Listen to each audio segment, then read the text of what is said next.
Hey, everybody, and welcome to the Triple B Experience podcast, where we're not just another podcast, we're an experience. It's it's Gary D. We have Caleb Thomas, aka Cable, and we also have Indiana County's finest, Bad Bubba Brewer. Hello, How's everybody. it going, gentlemen? It's going great, Mav. How's it going? Good. Cable, how about you? Oh, very excited. Everything's going good. Can't wait. I am so excited, Cable. You know why, Mav? I'm so excited, and you know how I get very passionate about stuff.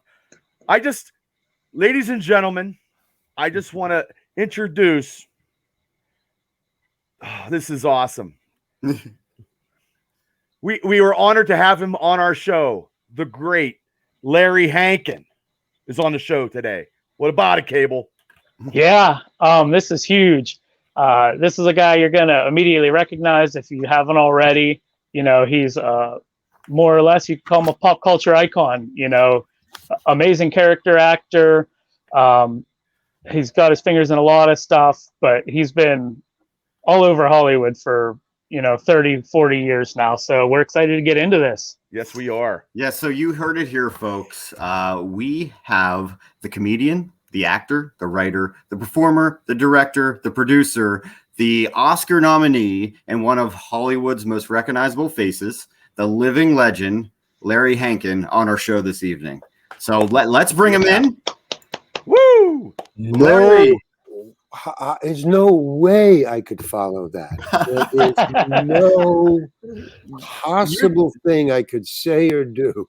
We're not lying, though. You were all of those things. We might even miss something. I guess so. I don't follow me. I don't know.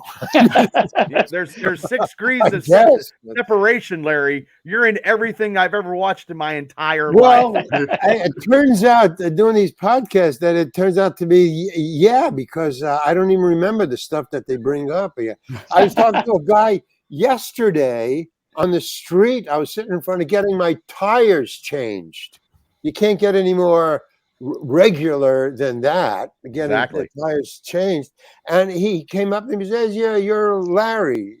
I go, "Yeah." He says, "Man, I saw you last night." I go, "On what?" And I don't remember what he said, but it was 25 years ago that he saw it last night. Yeah. No matter what Unreal. you do, it doesn't go away. It's on the internet somewhere. He saw it. I don't know. Guy on a bike, an old guy on a bike. He was riding by and he saw me from across the street. I mean, it blows my mind. Was traffic going? Did he cut in traffic just to get to you, Larry? No, I guess, the traffic actually, I do, because I did look to see. He said, "Yeah, I was across the street. I was going that way. And then I just turned around and came back and I saw you sitting here, waiting for your tires to be changed." And I said, "You're Larry, right?" I go, "Yeah." And then he said, 25 years ago. I said, "My God, that's..." And he recognized I don't even look like, 25 years ago. And I had a mask on. I had dark glasses on, but still dark glasses. So fans are really amazing, and I guess nothing goes away. It's all on the internet. It'll never go away. Nothing ever goes away on the internet. And not anymore, I guess. Back in the day when I started, you just came and you went. And then, whatever happened to Larry, but now it's weird. You could have got away with whatever you wanted back then.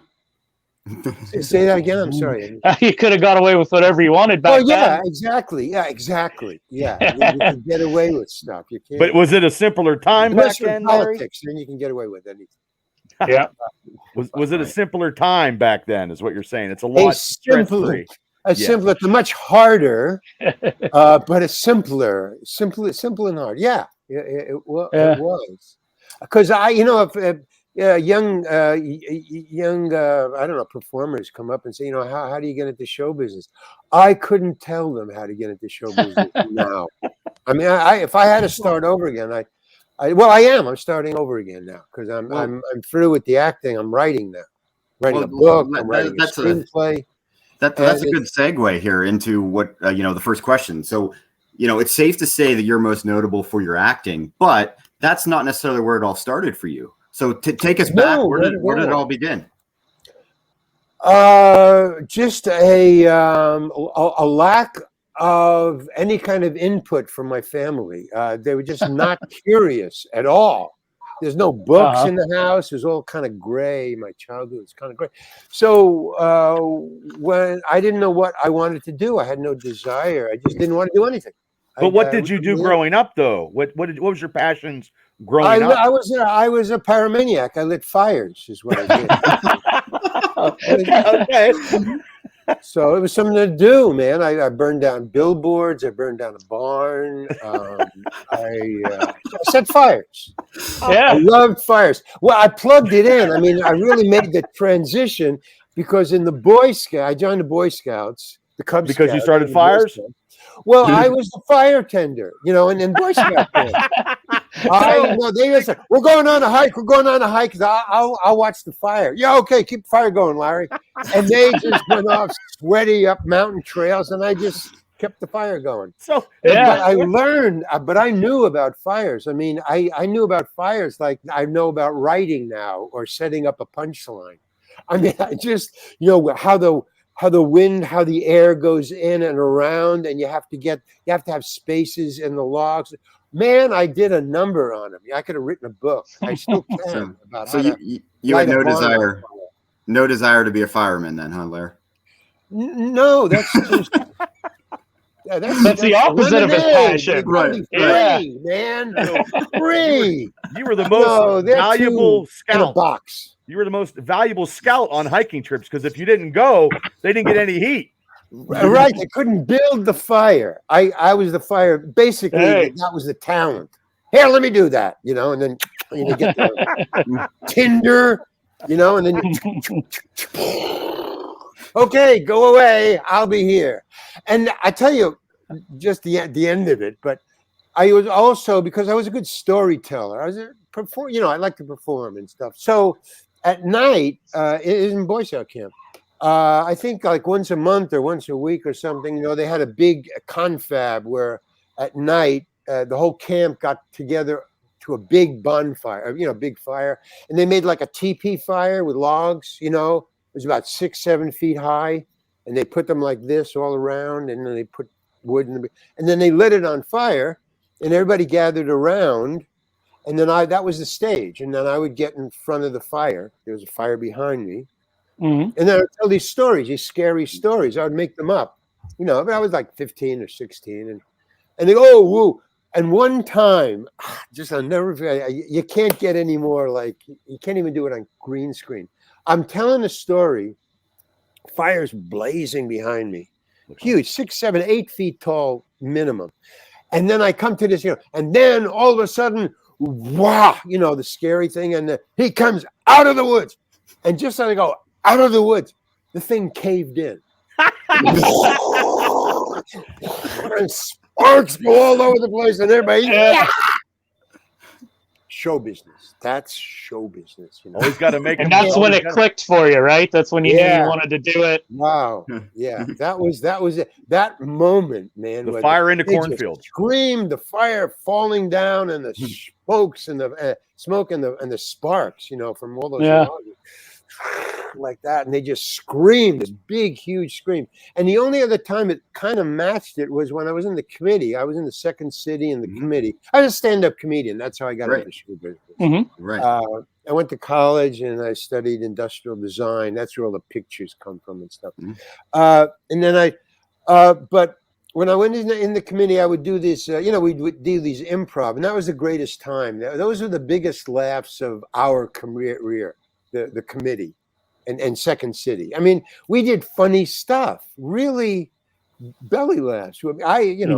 So one time I was doing this improv with Hamilton Camp, and we got this huge laugh. It was just, I don't know what we did. We were doing something, building, and then, once you get on a track, you get in the groove, you can build laughs. In other words, one laugh only helps the next one. They're still finishing that.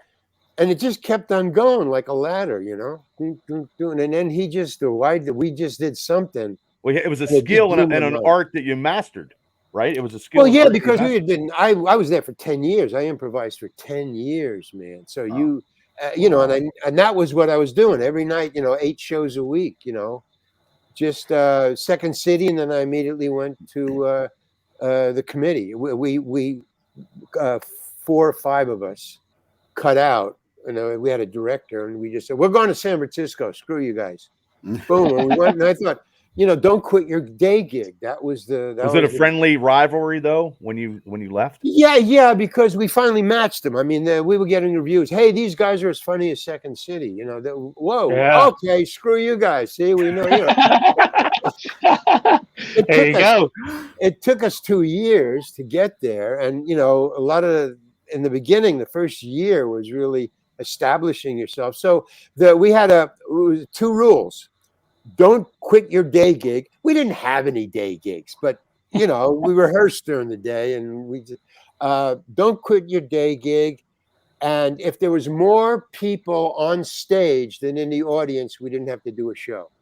So that was 6 months. We just went through that. Oh man, don't quit your day gig, or you got to get a day gig. Did you get like a hot dog and a Coke? They give you a hot dog and a Coke, or they didn't even give you that for payment after a show? We worked really cheap. I think we started at like $150 or $200 a week.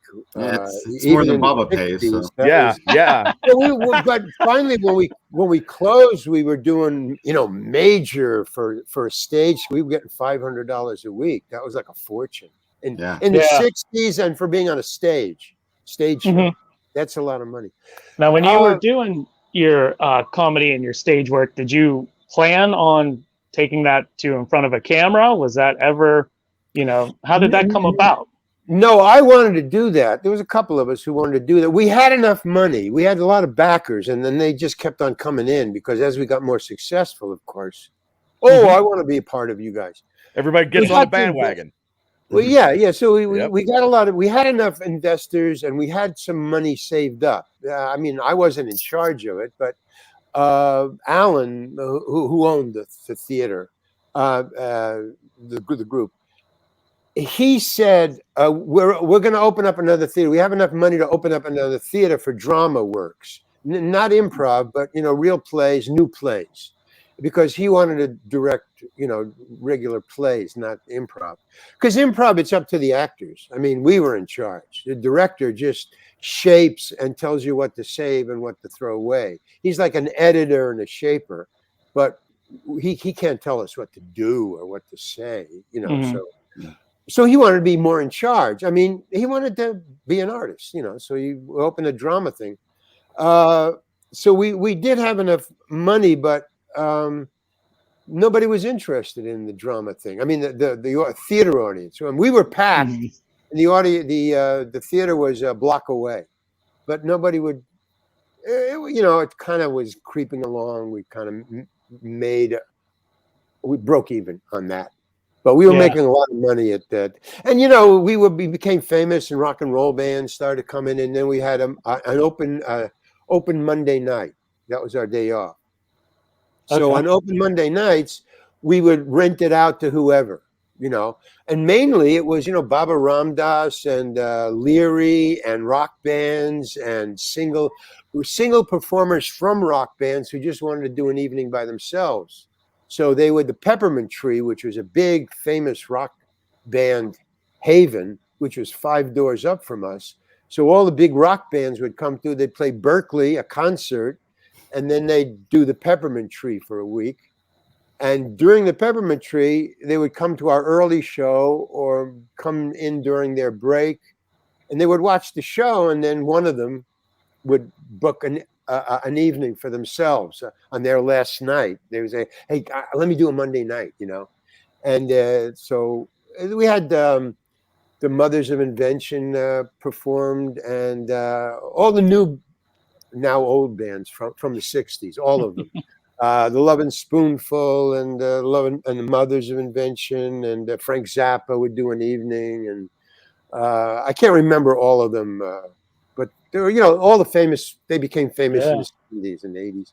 So Monday night, Larry, was the place to be for these performers that you couldn't see at that time, and they showcase. And all of them sometimes weren't famous then. Like nobody knew about Frank Zappa except the people in San Francisco. Yeah. And he was playing bars down the street, and the Mothers of Invention. And then they did a Monday night, and then Frank Zappa did an evening, and then all of a sudden they broke, nationwide. But still, they would come to see the show. If they play, like Dylan, he played Berkeley, so he came to see a show, and then he came backstage to see me. So like I said, hey, Bob Dylan is out front. He wants to talk to you. And I thought, what did you talk to me about? I mean, I knew he was big and famous. I was a big fan by then. Yeah. But see, here's the thing. When I graduated college, I was going to go to Detroit to design cars. I was in industrial design. I was an A student. So they really wanted me. And I didn't want to do anything. I mean, I really had no desire to do anything, not to be a performer. I just wanted to be left alone and just hang, man. Maybe get high, whatever. All right. I had no ambition. It was like really weird, man. Yeah. So a friend of mine, Carl Gottlieb, who later was to write all of the Jaws movies, but he was my best friend in college. And he says, what are you doing after college? This is our senior year. And I go, I don't know, man. The department, the industrial design department, wants me to go to Detroit to design cars. They're offering me a lot of money. They flew me out there.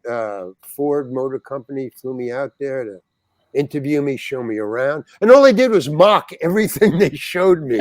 I would pick up something, like we were going through they're giving us a tour of the offices, of the design offices. It was like 8 of us from either different colleges or I think 2 from my college. But there was 8 of us going through, and they gave a tour. So we're going through, and then I was going through and looking, here's all the charts of the modern cars and the futuristic cars. And there's little models on desks. And I go up to one, and I just pick it up, looking at the car. It's a little model of a car.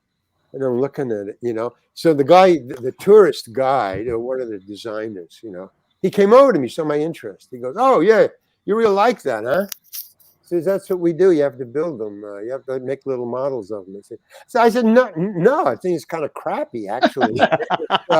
It's kind of like, it was a teardrop kind of thing, teardrop design, very, very modern, very aerodynamic, car, modern. Everything was huge like that. And I said, no, it's kind of, it's like gloppy. It's weak. I don't know. I don't like it. He said, well, that was designed by the head of the studio. Oh. I said, but he was very disturbed about my attitude towards it. And then, so right away, I became sticking out of the group. I was now marked. And then when they said, okay, well, now we're going to take it to the dining room. Oh, okay, fine. I didn't know. I mean, again, I was asking questions. Why are we going to see a dining room? I'm here to design cars. I don't give a fuck where I eat. So he shows this great play. Yeah, I mean, I just didn't think. But that was my whole time during the 4 years in design. I mean, I was doing that. I was thrown out of college twice. And I always fought to get back in because I thought my parents will just go nuts if they know I was thrown out of college. My father said, I was the first child and, relative to go to college. So he said, we're going to show you the cafeteria now where everybody eats. So he showed, and it was beautiful. It was like a really upscale New York high-end restaurant or Tony Bistro. It was amazing. So he said, no, this is where they eat. So I go, wow, man, this is like unbelievable. We eat here? And he goes, oh, no, the CEO's here. So then what the hell are you showing us for? Can we eat here? No, you eat in the cafe. Then why are we What the hell, man? I mean, I was just disgusted with the whole thing. Oh, I should have just set it on fire. Now you tell me. Where the hell were you, when I could have used you?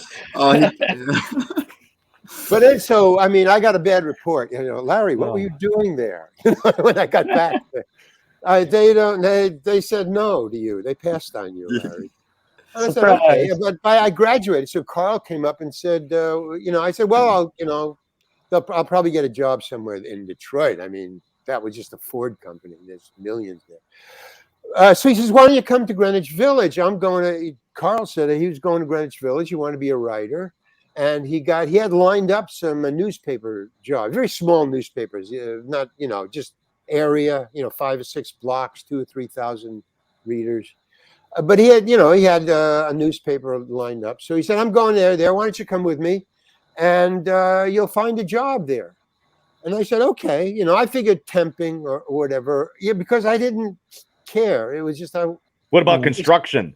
Would you have done construction to keep money on the table? Just ask it, Larry. Hey, man. Fuck you guys. That was probably that might have been officially the dumbest question he's ever been asked. Yeah, probably. But anyway, but that was. I mean, that's what I would. Come on, man. Yeah, it was I guess it was like the lying or the disinformation or misinformation just bugged the crap out of me.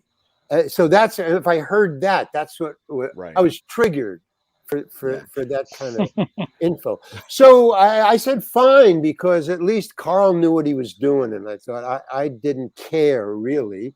And I was 18 or 19, and what am I going to do? Starve? No. I mean, Carl will feed me. I could get a job. But there was no career thing about it. Let's just go to going with the flow. Yeah, it was just Greenwich Village that thought, hey, it's better than Detroit, man. Yeah, so we went, and I basically what he did, he had his job, and then I got a job, several jobs, which I only held for 2 or 3 days. I just would get a job and then say, nah, I don't like this, and I would quit. And then that's the best he would thing. feed me for 2 days while I looked for another temp job. What he would do, good old Carl, he would be reviewing movies for even these small movies. And back in the 60s, the small papers would review it with Life magazine and the New York Times and all the big papers. It was just one big, they'd rent the theater, they'd show the movie, and you'd review. And so what they did was they served wine, red wine, and some cold shrimp, in the bowls. Mm-hmm. for the reviewers, have a little food, get a little drunk, and then give a good review. So he was doing that along with the Life magazine and all those others. And so he would do it like 3 times a week, and it would be the same ritual. Everybody would wear a suit. Everybody wore a suit in those days. The reviewers wear a suit. He only had one suit. He'd wear a suit, and he'd go in, and what he'd do is have some wine, and they had linen napkins, not paper napkins that they have now, but they had linen napkins. And what he would do is he would take a linen napkin, put it in his hand, and he would take a handful of cold shrimp, put it in a napkin, wrap it up, put it in his pocket, and that was my dinner for the night. And he would take it home. And he gave you a doggy bag. He gave you a doggy bag. So I mean, I liked shrimp, but it was cold shrimp. It was great. So that's what I had, and if he didn't show up, or in between days, like on Friday, and he did it on Thursday, I would eat peanut butter and liver sandwiches. And the reason for that is because I did my research. He still used some and wine between too. Peanut butter and liver and the bread, you had pretty much a good healthy. I mean, that was you're getting iron, you're getting your protein, and the peanut butter. Peanuts have a lot of good vitamins in it and stuff. So then whatever I could steal during the day, I was pretty healthy, So and then one day Carl comes in, he said, "All right, that's it. I can't do this anymore with the shrimp." And then we had about I must say 20 or 30 minimum of linen napkins. Although I would hang them up, I would save them. I would just, drape them over the lamps or put them on the edge of an arm of a chair, or I would just to keep count of how many shrimp dinners I had. Yeah. So I had him, and then one day he just said, "All right, I can't do this anymore, Larry." And I go, "Why?" Because he was cutting me off. I mean, this was like serious for me. Your meal ticket. You know, why? He says, because my suit is starting to smell like fish. I have one suit, man, and you're not paying for it, are you? No, I have to pay for the cleaning. Okay, man, Jesus. So That's great. Okay, so that was the end of that. So I had to get a real job where I could feed myself. So I got a job in a bar from 2 a.m. to 6 a.m. cleaning and bussing and you're bar backing, swabbing the duck boards behind the bar. Yep. I would and they would lock me in. I never figured that out, except I tried to. They did. When the chef left at like 2:30 or 3, when I locked up the kid, he would lock me out. He was the last one. He would lock it from the outside, and so I couldn't get out. Now I don't know why they did that. I never questioned it because I was too busy figuring out what I was going to steal for dinner. So I didn't bother with the small shit.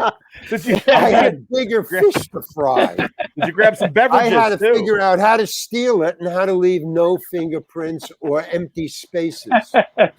So I would steal like sides of bacon. And because I'll tell you why. See, there was a method to didn't steal random stuff. I would steal like a side of bacon because the side of bacon was flat and I could stick it behind my back in my belt. and I always wore a raincoat to work. If you know the Marx Brothers, Harpo Marx, Yeah. the raincoat, and always with the steel, the spoons in it that were always dropping out. That's why I thought, man, he was smart. If you're going to steal stuff, wear a raincoat. It covers everything. So I never stole any big cans because you can see the shape in the pockets. So I always stole flat stuff or small cans. You know, the little sausages. Those. You heard it here first, kids. Remember not to steal anything that sticks out. Yeah, that has a shape to it. And I always waited at 5 minutes to 6. I would, get my work done. I'd have everything, and I would always remember where everything was, and I would push it in so the can wasn't empty where that was. I would, cover everything up and move the meat. But I thought I couldn't do this very long. I mean, they're going to find out that move. But where the hell is the bacon? There's no bacon. What the? Hankin, come here.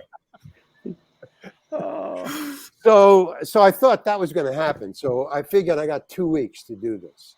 So I would always wait by the door at 5 minutes to 6 when the chef, the new morning chef, would come in, and he'd open the door. He'd let me out. And I always waited by the door with my raincoat buttoned up, packed and neat.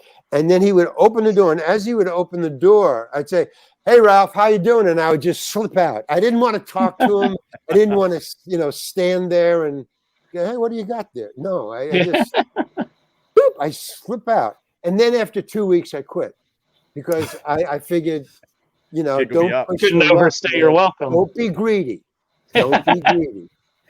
So now I had to find another job, and since I was working 2 to 6, my days were free. I slept, a little during the daytime, a little nap, and kind of 8 o'clock or something.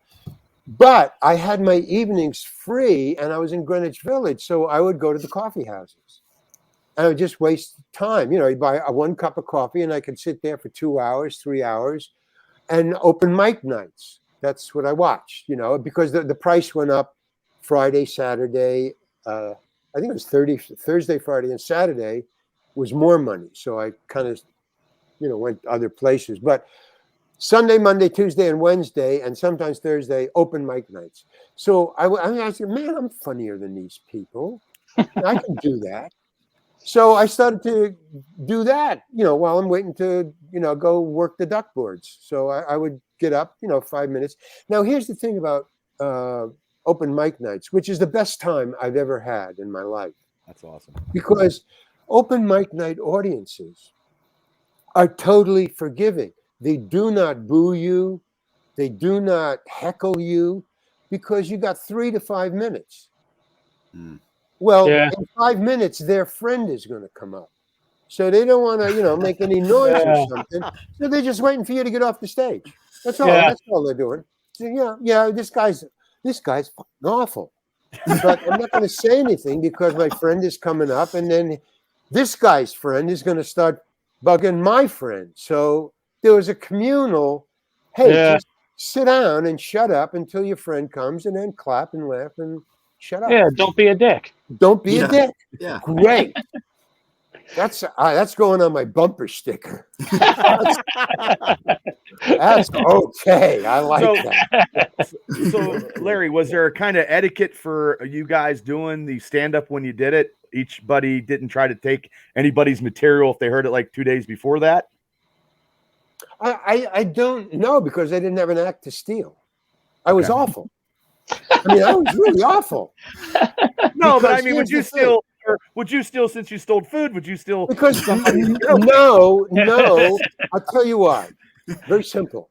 Okay. No, because nobody was funny enough. Okay. I was funnier than everybody.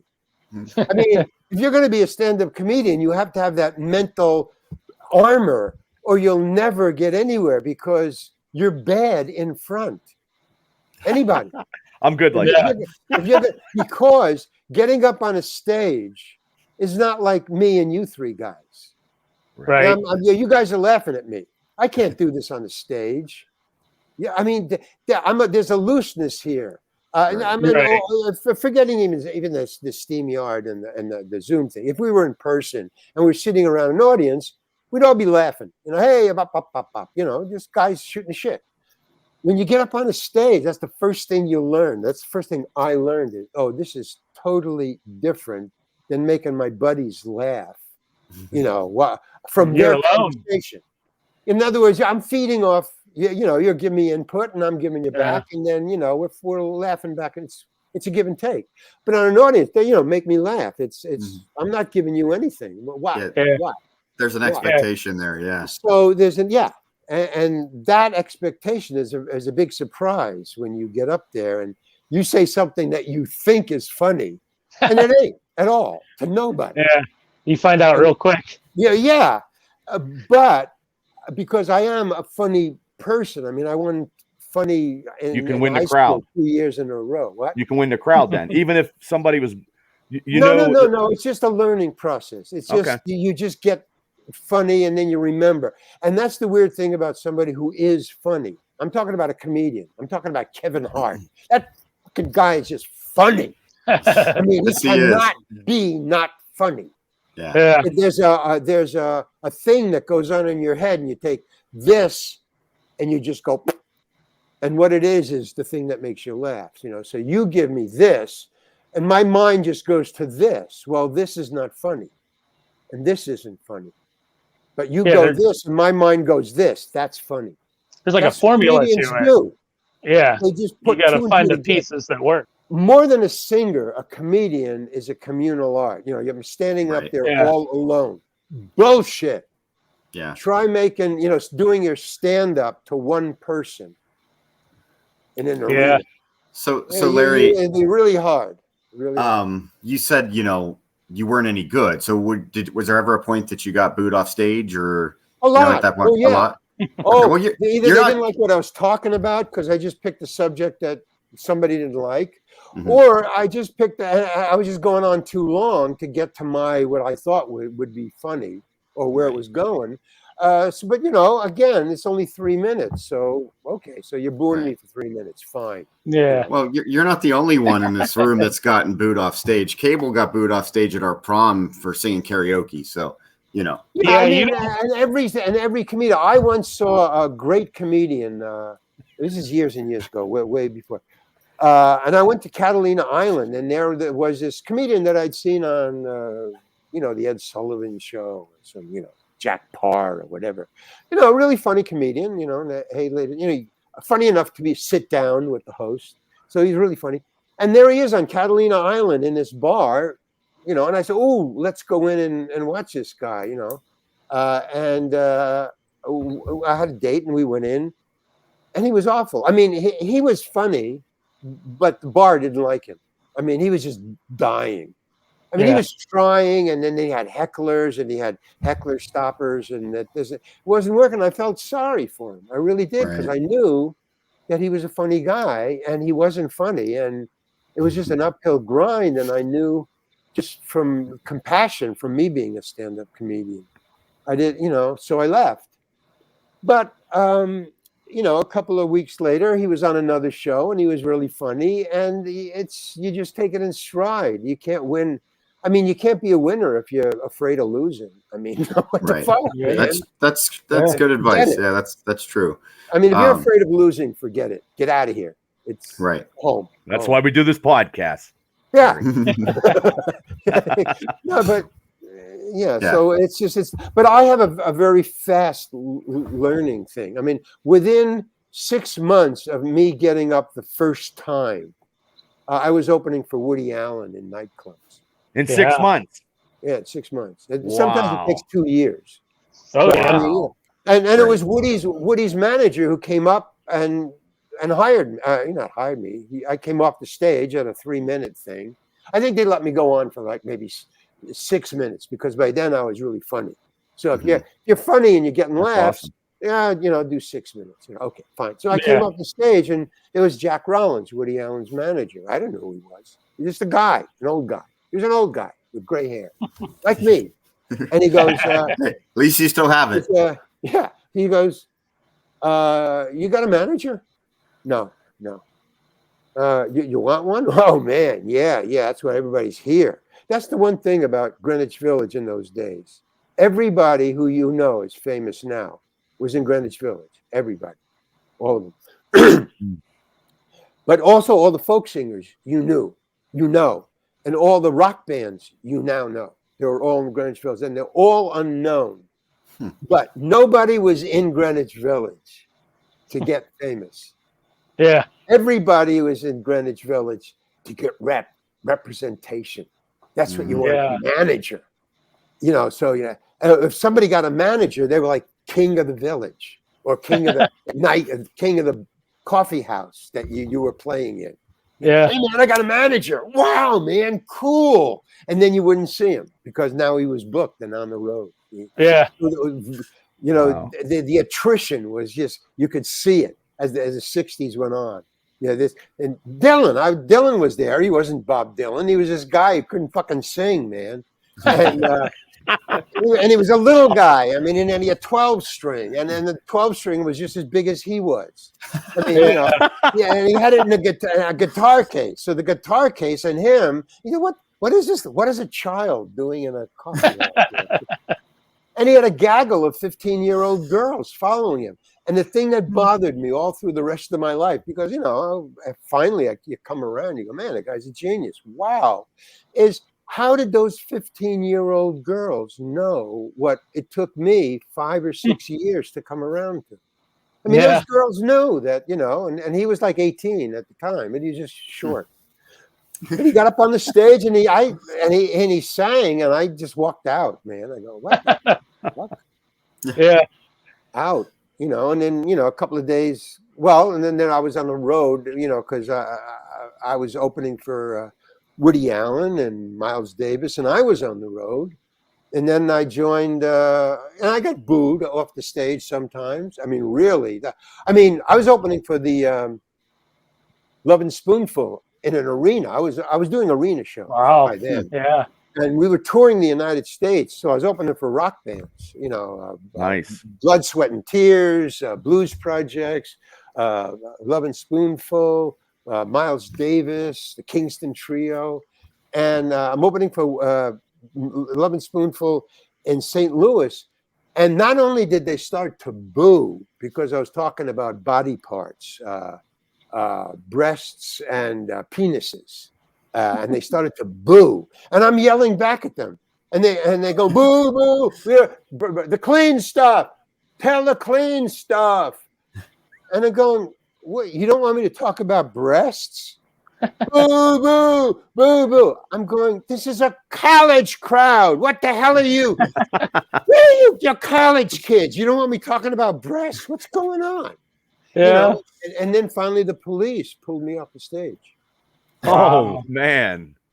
So you go through that. And then finally, I can't do this. I called Jack. I said, look, I'm a middle-class guy. I mean, I'm not I said, Woody isn't being booed off the stage. And he's going, Woody doesn't do the kind of material you do. He doesn't do marijuana stuff. He doesn't talk about heroin. He doesn't talk about breasts and penises. You know, he does television material. And they go, sounds like television material. He says he writes it. He writes it so he can go on the Ed Sullivan Show and he gets famous. You're I don't know what the hell you're doing. You got to write television material. I said, I can't write television material. I don't write. And that was what they couldn't understand. I just would get up and talk. But I would talk off what they would laugh at. So if they would laugh at a topic, I'd say, okay, well, I would mine it. And then I would remember it. But I don't write it. I would just remember it. I had a photographic memory for jokes. Well, that's good. Laughter. That comes in good. Well, yeah, but I think I can't remember what I did yesterday. Yeah, well, me neither too. But laughter is different, and I think all comedians have that. Yeah, is they remember where the laughs are. So even though they do write it, even something like Seinfeld, I think that even though they write it, they don't need that after they hear it once. The laughter, but that's anyway. That's what I did. Speaking of Seinfeld, yeah. How did that take part? Since you talked about it briefly, you know your episodes, your couple episodes of getting in to Seinfeld. I was in the committee. I called Jack and I said, "Look, I can't do this anymore. I mean, they're throwing beer bottles at me, man. A guy came at me with a beer bottle upside down in his fist. He said, "Get the fuck off the stage." I was opening for the Kingston Trio in Jay's on the Highway, a bar outside of Boston. Boston, don't talk about Boston, man. They want television humor. So he came across the dance floor. Thank God it was a big dance floor. Nobody was dancing at the time. And he said, "Get the fuck off the stage." So I did. I just got off the stage. And I called Jack. And the bartender came over and he said, "Where are you going?" I said, "Did you see that guy come at me with a beer bottle, man?" He said, "Get the fuck off the stage." So I did. "Where's the bouncer?" And he goes, "I'm the bouncer. Get the back on the stage. You know, the Kingston Trio is not coming out for 10 minutes. "I'm not getting out of here until you get him out of here. He's going to come at me again." He said, "If you don't get back on the stage, you don't get paid. You're fired." I said, "Okay." So I just walked out. I just walked out into a snowstorm. One of the stupidest thing I ever did. So I called a cab and I just left. And I called Jack and I said, "I can't do this anymore. They don't like my humor. I'm getting booed off the stage. I don't know what to do. Why are you booking me in these places?" So he said, you know, if you don't have television material, that's what's going to happen. I mean, it was the 60s, you know. So if you don't have television material, why don't you join Second City? I go, "What's that?" He said, "Well, they do the same thing as, you know, Lenny Bruce and, you know, whoever, you know, whatever. They own the theater. So if a guy comes at them with a beer bottle, they have 5 people on the stage so they can beat the guy up. And besides, this is what he told me. He said, the stage is 3.5 feet above the floor of the audience. So it'll take them time to climb up there. You can kick them." Okay. Well, thanks. Plan B. Yeah. So you were definitely ahead of your time. Well, I got a review. Somebody sent me a review from 1960. They said Larry Hankin is something about the coming voice of his generation. Yeah. You know, but I never was around long enough to actually fulfill that. But yeah, it was like 1961. It's like a coffee house nightclub kind of review.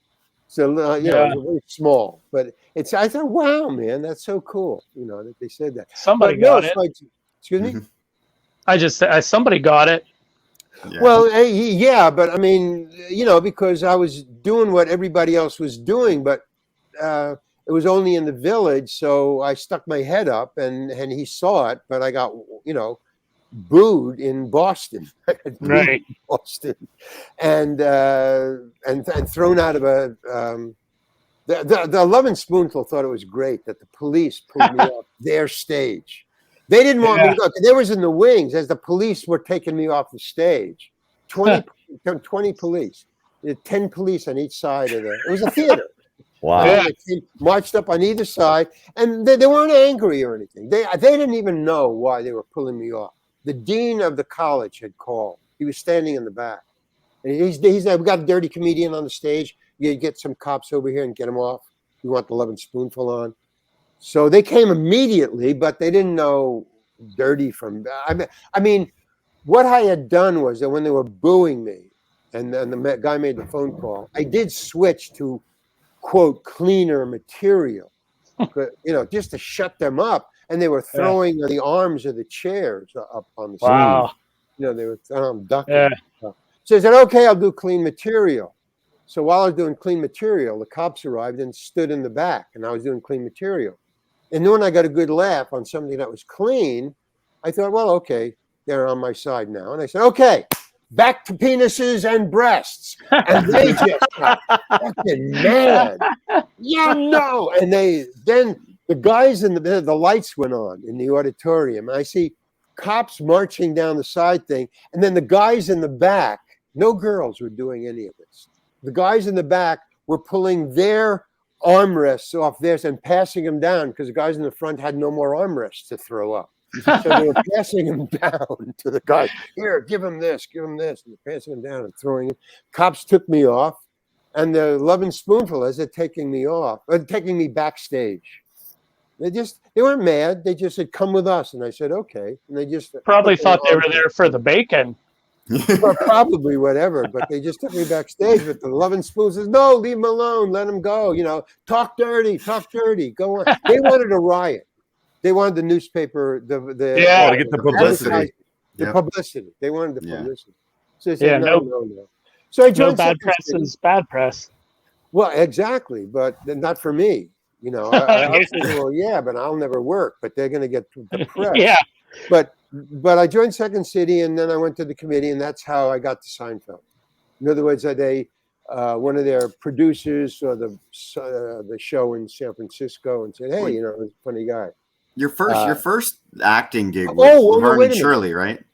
Laverne and Shirley, yeah, no, but wait a minute, Michael Richards, because we looked alike, and Michael Richards and I were up for a lot of parts together.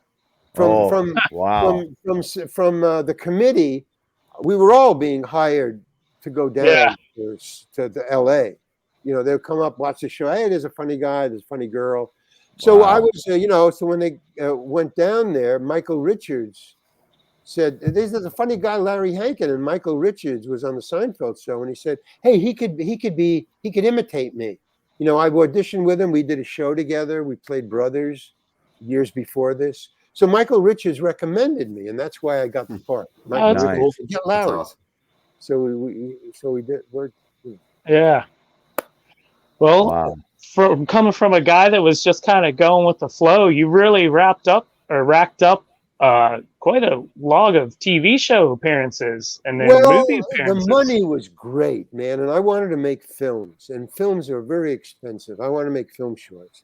So the only reason I did it, I never wanted to be an actor. I always wanted to be a comedian, a stand-up comedian. I never wanted to be an actor. I can do it, but the money was just so enticing. But I'll tell you, all the stand-up comedians that I left behind to be a sitcom actor, it was worth it because I have a work. What do you call it? A body of work. I have a body of work of film shorts. I have about 30 film shorts that I did. So in other words, I could have bought 2 houses with the money spent on 30 film shorts. Yeah. But I don't care about the 2 houses. I really care about the 30 film shorts. Some are good, some are experimental, some are great. Some I think are works of genius, but nobody recognizes them. Some are just, film shorts. But I have a body of work. It's all on Vimeo. I just put them all up on Vimeo. Yeah. So that's what I care about. That's what I want to do. And they're, comedies. They're little comedies. And you're still doing them? You're still doing it? Now what I did, I kind of stepped away from acting because the dyslexia has to do with memorization. And it's very difficult for me to memorize. The parts kept on getting bigger and bigger, which was great, but for a dyslexic, it's not great at all because you have to memorize more and more and more. Okay. And the cap on that one was when I did El Camino, the Breaking Bad movie. Yeah. I had done 2 Breaking Bad, series episodes. Right. And so he's a great writer, Vince Gilligan. So he wrote me a part. He called me and he said, "Hey, I got a part for you in the movie." Because I was wondering, why am I not in the movie? I did 2. I got a lot of fans from that. So he said, "Yeah, you should be in this." So I wrote you a part. So I'll send it to you. You want to do it? I said, "Yeah." And it was a little part. No, it was on the show. It was on the show. Yeah, well, even that. Anyway, I got the part and I went down there, but I started to go up on lines. Even before that, a little before that. But when I did El Camino, I sensed that I was going up on lines more than I wanted to. Now, a director or 2, because I went up in Breaking Bad when I was doing all my scenes were with Bryan Cranston, and Bryan doesn't suffer in anything much. He's got a very short fuse, and I don't blame him. He's a very serious actor. I mean, he has a great sense of humor, but when it comes to his part, Mr. White, he cares, and I don't blame him. I care too. But I was going up. I went up 3 times in one of our scenes in the episodic. Yeah, and it bugged him. And I went up to the director and I said, "Hey, man, am I doing something really wrong? Because Bryan is really bugged. I mean, he won't feed me. He's not looking at me when we're doing the scenes. I can tell he's really bothered. And I don't like bothering my other actors. I don't care, but I'm bothered. But I don't like bothering them." So he said, "What's going on?" I said, "Well, I went up, 2 times, and then on the 3rd one, he just I don't know, he just turned off, So am I doing something wrong?" And he goes, "Larry, look, actors go up on their lines all the time. So we're losing the light. Fuck Bryan, get back in there and let's do the scene." I thought, cool. And it just pumped me right back up, and I went on, and I just didn't go up on my lines anymore. The rest was of it the the day. scene? Was it the scene, Larry, in the RV? No, it was where I was selling him the magnet. Okay. We both did that the same day. Yeah. In other words, the scene in the RV where I said, yeah, and he was giving me the money and he was telling me, yeah, and I just blew him off. I said, yeah, right, and I just left. And I just blew him off so well. I watched that scene because I thought, I think I pulled off a really great little, just a riff. And when I watched the scene, I thought, yeah, that was really great, the scene in the Winnebago. In the afternoon was when I went up on my lines. So the differentiate, I guess, bugged Bryan that, what happened? This guy is just going up on lines, and he was great in the Winnebago. But after that day's shooting, and I remember this because I guess those kind of things affect one, I asked him for an address. We had been friends. We were talking. He wanted to read a screenplay that I was writing. We had been, talking. And I went up to him because we were going to drive in the car back to the production. That set was in the middle of the desert in New Mexico. So it was about a 45-minute drive through desert back to the production office. And we were sitting in the back together. And we had done that 3 other times. But this time, I went up to him and I asked him for something, some information. And he didn't want to give it to me. I mean, he was still angry. And he said... And he said, well, finally, but I kept bugging him because I needed the address. He finally gave it to me. But then when we got in the car for the first time, I mean, he didn't say a word to me. I mean, he just buried himself in a book or something. And I thought, I can't do this anymore. I mean, it just bugged me. I mean, I did it, it was like open mic night, but it was different. It was, this was Bryan Cranston. This is not a coffee house. This is professional. No, so it does get to you. It's a different thing, the same but different, right? Right. They're not paying attention. He's not paying attention, but yeah. So I thought, okay, I'm getting out. So that was the last thing I ever did was the movie, and I went up on the line on two. I went up twice in the movie El Camino, and Vince had set up a great thing for me. It was I was walking around the car, right, with testing for the alarm. Yeah, I was walking around. So he had 3 cameras set up for me. For me, I said, there's 3 cameras. And I said, it's just me walking around. What are the cameras watching? So he said, no, they're all on you. I go, what for? He said, well, one's a long shot, one's a close up, one's a medium shot. They're all in different parts. One was over there, one was over there. One was a dolly, one was on tracks. So this is like a big production. So I thought, wow, man, it's old Joe, So I went up twice during that. So he said, all right, everybody take a break. And he comes over to me and he says, Larry, just get your lines down. Everybody take a break. I want to talk to the cinematographer. So they went in and they had a conference about shooting and stuff. I don't know what the hell, but for 10 minutes. But I knew he was talking to me. Take 10 minutes and go learn your lines. Yeah. I did. I learned my lines. But here's the thing. I learned my lines by walking around the car.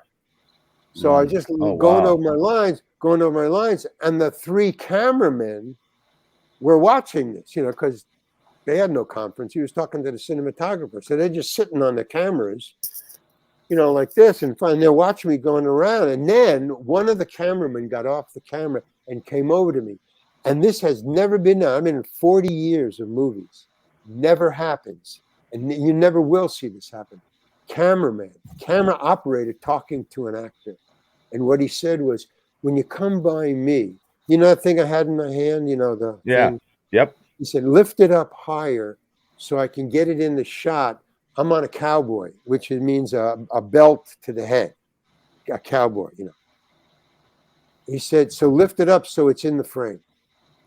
So as I'm walking around and learning my lines, I lifted it up, and then the other cameramen saw that, he talked to me and they got a better shot. So now they're directing me. So each one at a time came up as I'm walking around, and the cinematographer and the director are in the tent discussing. So each one comes, he says, when you come by here, tilt your head down, so I got a good angle on your head, man.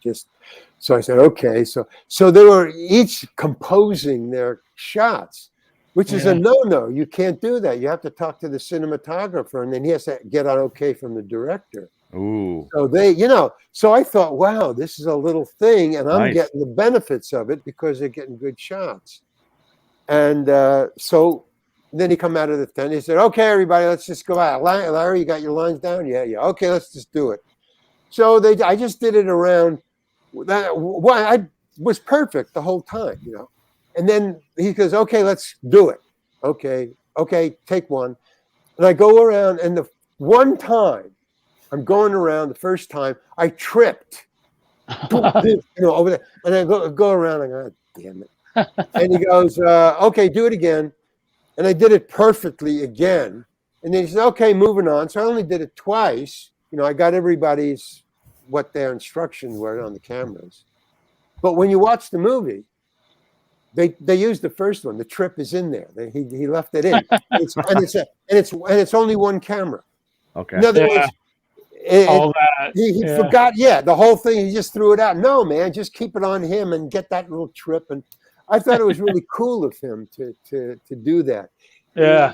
He's a great director and a great writer. Well, that was one of the best shows on TV. I mean, you were one of the best written shows on TV, in my opinion. I mean, I was just happy to get an audition for that show. That's how much I was a fan of that show. So when I found out that I was going to be on it, I mean, I was like a fan. Yeah. And I just, wow. So I didn't care if I got there. I just wanted to meet Vince Gilligan and audition. So when I got it, I was so nervous, you know. And it was great. And then Old Joe's a great character. I mean, he's known. I mean, everybody knows me as Old Joe. They know you in a lot of characters. You play in a lot of characters. They do. I'm writing a book now about on my adventures. And all these stories that I've told you, fleshed out and blah, blah, blah. It's a book about my adventures in show business. And one of the things I did so I was looking for a title for the book, and I like to draw, and I'm a painter, those things. So I was designing my book. That was a picture of me, and then a picture of me, and then a title. But what I thought would be a really cool thing is if I wrote down just on the bottom line, just as it goes across, to the name of every character I've ever done. Oh, wow. And it's just a long fucking list. Take the whole cover. It's gonna be the size of a Bible. Seen that. Yeah, but it's just all these different names, Yeah. I can't even remember. Yeah. And Joe and Kramer and this. These. I've done a lot of them, but I only learned from doing Zoom things and StreamYard things and podcast. I don't follow me, like I say. Yeah. So I don't know what. You're very humble. You're very humble. I've done a lot of stuff. Good idea. I don't do it because I'm humble. It's not a good idea. The Satchel Paige when I was a kid. Don't look back. Whatever's chasing you may be gaining. Yeah, that's what he said, and I always remembered that. Don't look back. Dylan said that. Don't look back. The name of his thing. And I thought, that's right. If you're looking back, and then Baba Ramdas said the same thing. He said, life. It's like standing on a boat going up river, standing on the back and looking backwards. You're going up river, standing on the back, looking back, and what you're looking at is your life. No, that's where you're going. Yeah. But you're saying, this is my life, as you're going further and further away from it. So, I mean, so don't look back is not a humble thing, man. It's like the truth. Yeah. I mean, if you want to be humble, fine. Then you're serving the purpose of not looking back. But I look at it as a lesson of life. Well, whether you want to take ownership of it or not, you are definitely the face of many, many generations. I mean, people tell me that. I saw it 100 times. Absolutely. Like somebody just saw. I just saw you the other day on Friends. Yeah, you're on. Your episode was on. Yeah, that's all over the world. Like I get fans in India. They may, Cameo. I don't happy do it. Birthday. So I'm on Cameo, but mainly it's the friends. They say, say happy birthday, like Mr. Heckles too. Yes. But in India, most of I guess 50% is from India. So they all say, please say, I love you most of all. You are the star in heaven. You are my shining ruby of the moon and stars in my whole life. No, I just say happy birthday. That's all. Yeah. They just go on and on. It's so flowery there, In America, you just say, hey, say happy birthday to my girlfriend and roast her. Yeah. But, India, she is the ruby of my moon and sun. Okay, fine. Whatever. Yeah. Then America makes fun of my girlfriend for her birthday. Right. Yeah. That says a lot. Yeah. But Larry, doing all the research, on you through this pod, I've always known who you were, but doing more research and digging into your story, it really made me realize I'm like, this guy's one of my favorite actors ever. Well, thank you very honestly, much, you're just so relatable. I guess. I mean, because I don't know. I'm just doing my job, You work with everybody. You did a good. Yeah. Oh, wait a minute. You got a second for one thing I got to say? Absolutely. I was on. There's a thing about Alcatraz, Escape from Alcatraz. Okay, that's a famous movie. Now it wasn't a famous movie when it came out, and Alcatraz wasn't a famous island when it came out. whatever. But now Alcatraz is a famous island worldwide. Yeah. And that movie is a famous movie worldwide. Now, There's had nothing to do somebody with in me. it that everybody might recognize also. Well, Clint Eastwood. Yeah, but Right. even when it came out, it didn't make that much money. But it just Uh-huh. started to bloom. And now Alcatraz, and now they have signings on Alcatraz for the history of Alcatraz. And they show Clint Eastwood's cell, and they Yeah. have Escape from Alcatraz, the movie, running 24/7 on the island. Oh, So wow. if you're a tourist, as you go through the tour, there's the movie playing all the time. Wow. Okay, yeah. So now I had nothing to do with that. How You know, was that working with happened. Clint, though? How was working with Clint? Great. Working with he's Brian. Clint Eastwood. He's what? When you were working with Brian on Breaking Bad, how was that different than Clint? How was Clint different than Oh, Brian? Clint is very hands-on. Brian is an actor. Okay. Clint is just a kind of an all-around genius. I mean, he was learning how to direct from Don Siegel, because they made 5 movies together, and Clint learned how to direct from Don Siegel. So he was teaching him while they were making Escape from Alcatraz. So in the scene where the doctor is examining somebody in the infirmary, the doctor is Don Siegel, and Clint Eastwood is directing that film. That Oh, that's scene. cool. Yeah. And Clint didn't want him around. And Don Siegel said, "No, if you're going to direct my movie, Yeah. I'm going to be in it. Yeah. I want to see what you're doing." Yeah. Warner Brothers gave me the movie, gave me the money. I know you're the star. But no, they had a little working thing. I mean, Yeah. they would always talk about the scene right before, but no. So they had a friendship. But that movie, what was I going to say? The fame of that movie. So so I was watching it, and yesterday they had from Massachusetts University. They teach film, and they were teaching the history of Alcatraz and the history of the movie together.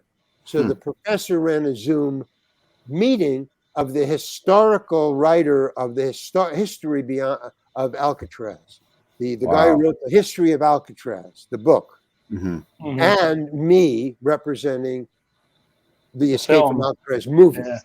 So I was telling stories about making of the movie, and he was telling stories about the history of Alcatraz, and they were rapt about how I was telling what was really going on making the movie, which had nothing to do with the history.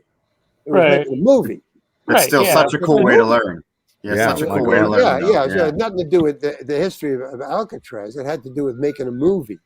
And I was learning about oh my God, this is what was going on. And I was on the island, and because he had interviewed all the convicts and, who was there during the escape, and whether or not they thought the guys escaped or not. And so I saw so they showed a clip of me in a scene, they said that this is one of the most famous scenes in the movie now.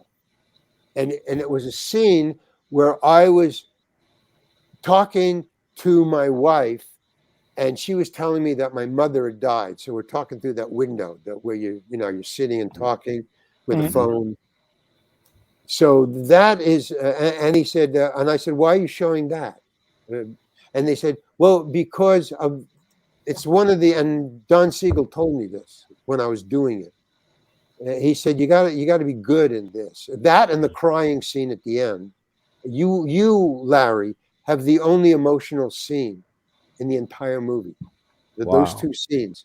You with your wife finding out that your mom just died, and you crying at the end because they left you behind. And you're sitting in your cell crying, and they've already left. So that's the only emotion." He kept on explaining to me, "Look, Larry, I got a film here." He would make an arc in the sky. Well, he made an arc on the ceiling. We were inside Alcatraz when he was talking to me. So he's going, "We got a film here, and all I got here is testosterone. Because every scene is guys wanting to fight or get out of here."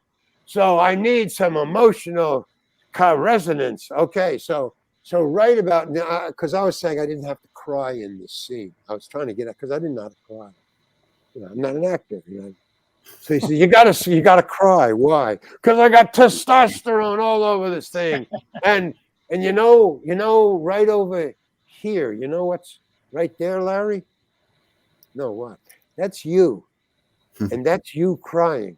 Because there's no other emotion except over here. And that's you crying over here. That's you and you. So can you cry? I said, I don't know. Well, you better cry. And he went like that. You better cry because I'm going to need you to cry because it's really important. Well, that fucked me up something fierce. Because right up until then, he was my grandfather. I mean, we were buddies, man. He was always putting me on and say, hey, Larry, get in this scene in the background. I need somebody to fill it. He was always using me. So I had to be dressed in costume every day. And even if I wasn't on the call sheet, I would go in just to watch him direct and Clint. So I was on the, so he said, and then when I finally got to the scene and he goes, well, you think you can cry? 2 hours before the scene. So you think you can cry? I go, I don't know. He says, you better go into your dressing room. If you can't cry, slap yourself until you can. I need you to cry. And he kept on doing this. Yeah. And I'm getting worse and worse. It's the worst thing you can do to an actor, holler at him. Yeah. What is he doing, man? And I was, really trying and hitting myself, and it wasn't working. And finally, when he got in, he put the camera right up to me. Big Panaflex, about 12 inches. The lens was 12 inches from my face. And he says, you're going to cry, right? And I go, yeah. Well, I lied. I mean, what can I do? Yeah. You're going to cry, right? And I go, yeah, I'm going to cry. He says, okay, ready? And he goes, okay, and camera and action, Larry. And I go, it's not happening. So all he did was he goes, cut. Hey, Lester, bring it in. And Lester comes in. Lester's a crew guy in a bib overalls. Big guy, about 55 or 60. And he's got, a little the old grandmother perfume bottles. They're little perfume bottles. Yeah. And they got a little thing with a bulb on the end. Yep. It's one of those things. Mm-hmm. Well, he comes in with those things. Lester comes in with one of those things. And the Panaflex mask is right here. So and then the lens is right here. So he's got to stick this thing in, this little perfume bottle. He sticks it in and he goes, and I go, what the fuck is that? And he says, what does it mean? Roll the camera. Cut. Larry, perfect. Thank you. Moving on. One take Hankin. Yeah. That's awesome. The whole afternoon was a put on. Yeah. He put me on about, you got to cry, man, for 4 hours. And he knew what is that? 1 degree. We'll do it. Yeah. So, but he showed me this. He showed me that scene of me crying, the professor, and I was really a good actor, so I can act. It's the first time I've ever seen me acting. There's only 3 times I've ever acted in my life where I saw myself on screen and thought, wow, I can act. I don't know how I got there. I mean, but it was the 2 scenes in Breaking Bad and then in Star Chamber where I was on trial and I was being cross-examined. I was a cop, an undercover cop who now was in a suit on trial. And Michael Douglas. Douglas was the judge. And at the end of the scene, he leaned over and he said, fucking great job. Said, okay, cool. Wow. Yeah. That's the second one. And then the third one was, I don't remember. Oh, it was in the Winnebago. In the Winnebago when I, put him on, I said, yeah, right. So those are the only 3 times where I said to me, well, yeah, that's good acting. That, you're there. You're somehow, but I don't know how I got there. I didn't use any actor things, so I don't know them. I never, I just know. Natural. Yep. Well, if I can get there, but sometimes I can't. Like I did I did other things where I watched it and go, well, I mean, they bought it. And do you think Larry, since you improvised doing stand-up, made you do those roles a little better? Oh yeah, I mean, doing some repetition is learning. Mm-hmm. Oh yeah. You do something over and over again, you get better, even if you don't want to. Like this show. You do it over and over again, you get better. That's all. Forget everything else. So I've been in enough things where I can do the job and I'm better. But there's a thing where you get in the zone that in music, there's that.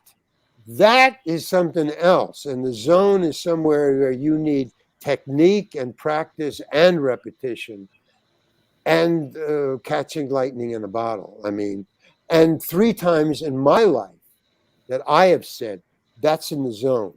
But other than that, I'm a professional, I mean, I want to do my best.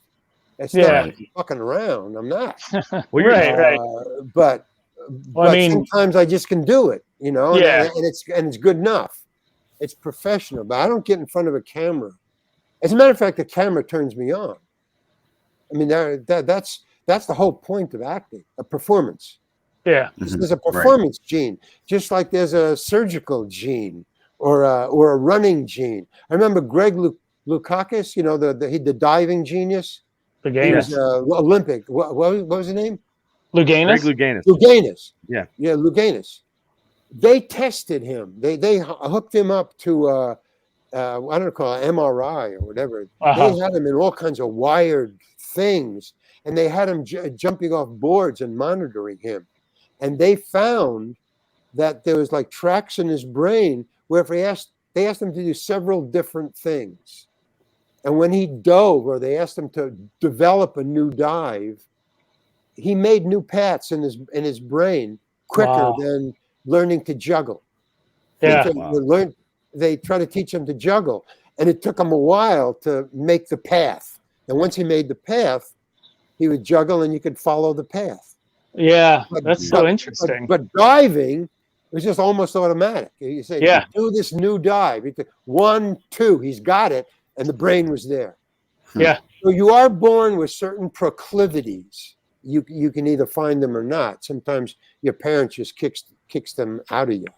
Yeah, they do. They don't do that, and then you're fucked up.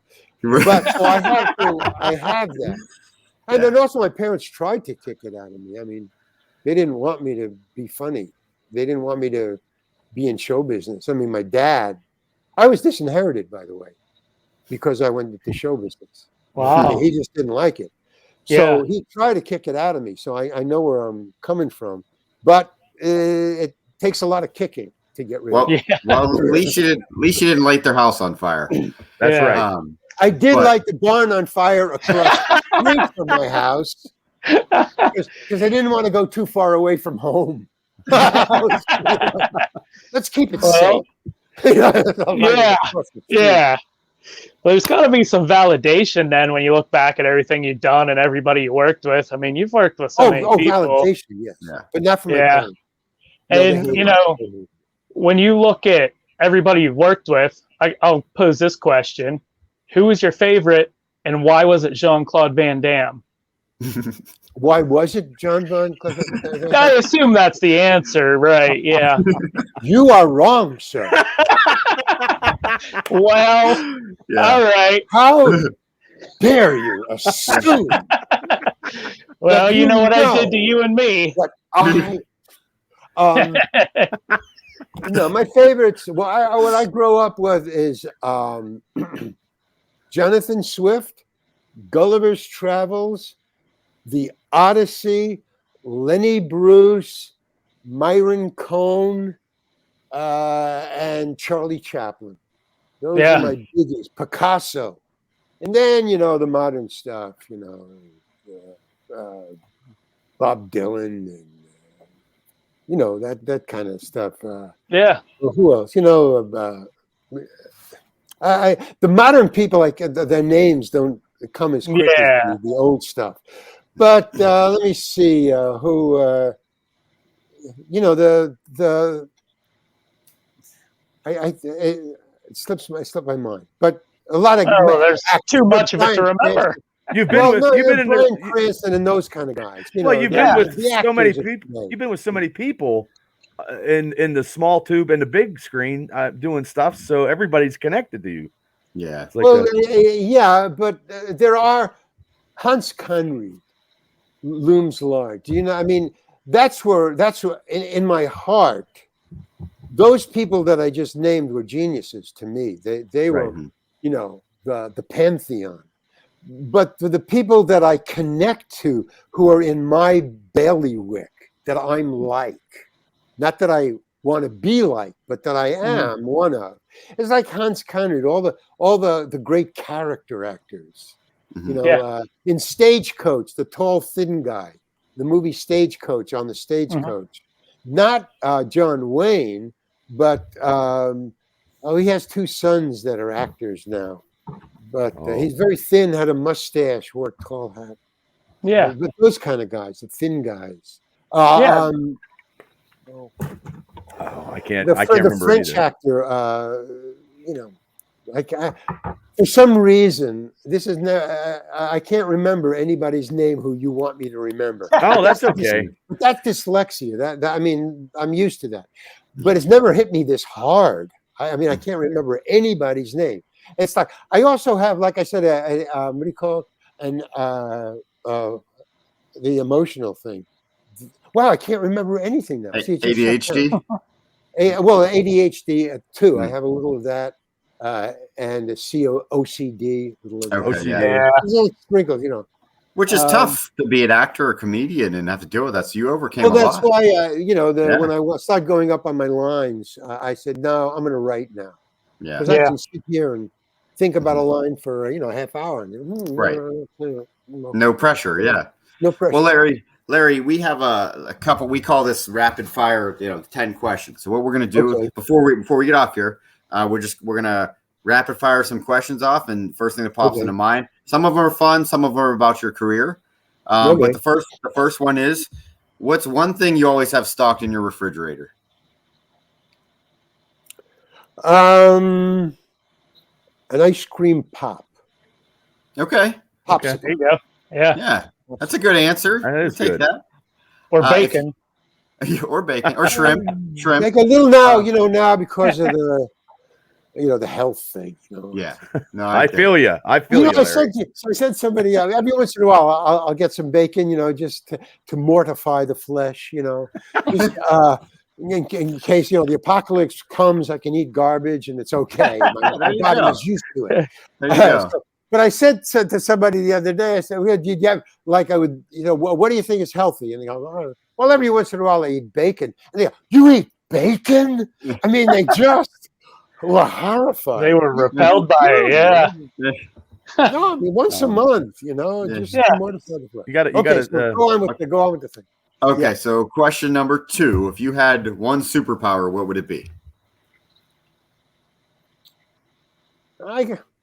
Wow, man, that's a tough one. Well, I don't know. I had the superpower. I mean, there's one that I like that comes to mind immediately, and that is, to see through things. Yeah. X-ray vision. X-ray vision. But that's just one that has like fancy. Right. I mean, so that's what appeals to me. But when you asked that question, what came to my mind first was there is a superpower that I really need, but I don't know what it is yet. It's one of those things. I have a flaw, and you'd like to be a better person. What would be the superpower to make me a better person? But I don't know what that superpower is, so I'll take X-ray vision. Okay. Well, I think you're already there. You're not stealing food and you're not setting fires anymore, as far as we know. So you're already It's a better downer, person. I'll tell you. Yeah. I miss the old days. So Larry, question number 3. So if you only had the opportunity to play one of the roles that you have an illustrious career. Yeah. But if you had to pick one either movie or show, just one, and that was the only opportunity you got, what would it be? The Outlaw. It's a feature that I wrote and I wanted to play it. So it's about a 70-year-old. It's the log line is Don Quixote on a motorcycle, so you can just picture the movie. Yeah. If I played, I think it's on crazy, short yeah. on YouTube. It's on YouTube, Larry. It's right? a short. Yeah, I Yeah, made a short called the Outlaw, Emmett Demus, and I made 3 of them, but one of them or maybe both of them. But yeah, they're on YouTube. Okay. Emmett Demus, or the Outlaw. Yeah, but that's the one I'd like to play. But is that what you meant, or you mean of roles that I've done that I would like to do forever? You know, what do you mean? No, that's fine. Does that solve the problem? Or? Absolutely. Absolutely. Yeah. So you're gonna be okay. You're gonna be okay. Yeah. No, we're good. Yeah. We Let won't me lose check. any sleep. Let me think about it here, I guess. So question Yeah. number 4. Can I hand this in tomorrow? Can you Just just, as, a- Yeah, just we'll email take it the to point me. And I'll off. show you credit. as long as the dog doesn't eat your homework, Larry. Yeah, right. So who is the most influential person in your career? Wow. Okay. Lenny Bruce, without question. Myron Cohen, without question. Okay. Bob Dylan, without question. In a reverse way, my father. I mean, we just didn't get along. He drove me to where I am now. Did you want to prove him wrong? Yeah. I just Gotcha. wanted to, Yep. Okay. I guess that those 3 come to mind, because I do think about that a lot, like who do I, but those are, and Picasso, and it's not what they did. It's their process. Yes. Okay. Always their process. Okay. How they arrived. So let's go to number 5 here. So out of all the talents you have, and you have many, even though you don't like to admit them, but you have plenty of talent. Okay. Oh, okay. Is there any of those talents that you would consider useless? Wow. Useless? Yeah. Like I'm full of useless knowledge that nobody cares about. So that would be my useless talent. That's why we do this show. Well, the only way I can interpret that is what would I shit can? What would I throw overboard? Is that like? Yeah. Yeah, you can look at it that way. Yeah, we're just having fun with it. So yeah, I know, think. but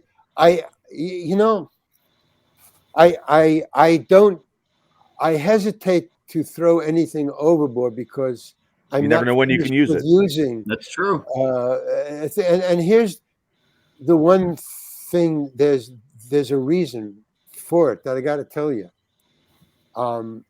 When I was in the committee, I told you Bob Dylan came to see me because he wanted to talk to me. Not that he just wanted to see me on the stage, but I talked to him afterwards. Now I didn't know him. I mean, I had seen him in Greenwich Village, walked out on him in the 60s when we were all in the village and nobody was anybody.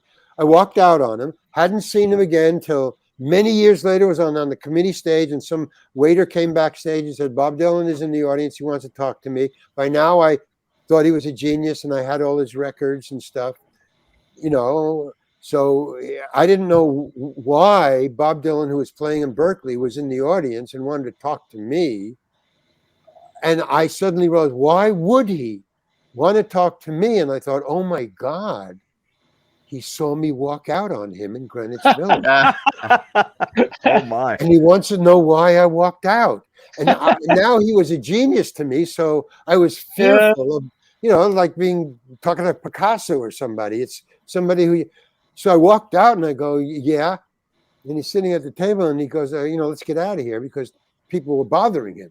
He's Bob Dylan and he's in the lobby and he's just being clustered. So we walked to a bar and I said, why? And he said, well, I want you to write a movie for a friend of mine. I want you to write a movie for him. But I didn't know it was an MTV. He wanted me to do an MTV movie, for one of his songs that he was going to release. But I didn't understand it because MTV wasn't widely used by then. And I don't know I knew what MTV was, but I'd never watched it. Yeah. Right. He wanted me to do an MTV movie and I didn't know what that was. He started singing me his song. At a bar, at a table in a bar. Yeah. He's saying, well, it goes about, I don't know, something about on the road or something. He sang me, and I said, well, I can't do a movie today. I don't know what. So his road manager, Bobby Newart, said right in front of me, he said, Bob, he doesn't know what the fuck you're talking about. He said, and I go, what the fuck, man? And Bob said, and Bob was really cool because he goes, yeah, I know. Just shut up. Let me just talk to him. You know, and he tried to explain it to me. I mean, he really did. He said, well, it's like a movie, you know, and we'll have like Sammy Davis Jr. will be dancing on the bar, and the wallpaper will be newspapers, and there'll be stands on a highway, and these images are just coming at me, but I didn't know what the hell it was. I couldn't put it together. Yeah. Right. I left. I get a phone call from Robbie Robertson. And I said, about 3-4 weeks later, they left. They said, he's not getting it. And I said, well, and Bob said to me, well, you're not getting it, but okay. Thank you. Bye. I just wanted to talk to you about that. Boom. And he left. He went back to Berkeley. Okay. And 3 weeks later, I got a call from Robbie Robertson saying, Bob Dylan said you could write a movie for us, the band. So I go, why? Why are you calling me? And he said, Bob Dylan spoke to you a couple of weeks ago, right? Yeah. And he said, you could write a movie for us. So he hired me to do that. I wrote the movie. He said, here's what we need. He said, it's a carnival, blah, blah, blah. Write a movie. I said, okay. I get a check from Warner Brothers for $35,000 Wow. to write a movie. Yeah. I don't know how to write a movie. I'm improvising. I'm like 19 or 20 years old. Yeah. Maybe 21 or 22. Nobody's asked me to write a movie. I'm improvising. I'm a stand-up comedian. So I wrote a poem, a ballad of Reading Jail, but a ballad of Larry Hankin. But it was like that. And that's what I used as a model. It rhymed, and it was 32 stanzas long. And I sent it to Robbie for $35,000. That's what you get from Larry Hankin. A poem. And Robbie, and by now I was in New York. And while they were discussing this ballad of Larry Hankin, they had sent me a plane fare or a bus fare to go up to Woodstock to be there to talk about the film.